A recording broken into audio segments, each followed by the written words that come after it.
humanity feels more conflicted about than the bee? They're kind of cute, right?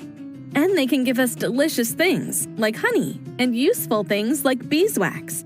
But they've also got those infamous stingers. Bees can be a little scary, and in swarms, they can be deadly. So when reports hit the news about colony collapse disorder, some of us might have thought, well, what's the big deal? Are the apophobes right? Are bees worth the risk? What would happen if all the bees died? Unfortunately, we'd lose a lot more than baklava and organic candles if bees went extinct. There are more than 20,000 species of bee in the world. Together, they are probably the most important group of insect pollinators. If all the bees suddenly disappeared, there would be a vacuum in our ecosystems that would be very hard to fill. Many bees have co-evolved with flowers so that they are a fundamental part of those flowers' life cycles. These plants would likely go extinct without the bees.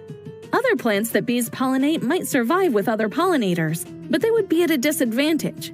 Blueberries and cherries rely on bees for up to 90% of their pollination. We could be looking at a dire situation in the pie industry. There are also animals that rely on bees for food.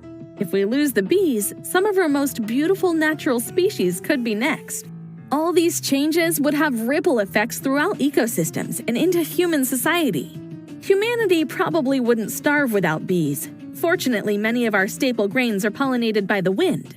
But nutritious fruits and vegetables could be lost or become so expensive that few people could afford them. And eating healthy is hard enough as it is. It's hard to know just how such a huge change to the natural world would end. By disrupting a key link in the food chain, we could be changing our entire way of life. It's lucky this is just a hypothetical, right? Well, colony collapse disorder is very real. Huge numbers of bees have died, and scientists believe human activity is to blame. The loss of bees has also been linked to the pesticides we use and to man-made climate change. And some studies show that it's not just bees. Insect numbers have dropped dramatically over the last few decades. Nearly half of all insect life may have died out in the last 35 years. Stingers are a pain, but humanity really does need our fuzzy flying friends. Bees and other bugs may be a little scary, but a world without them would be much scarier.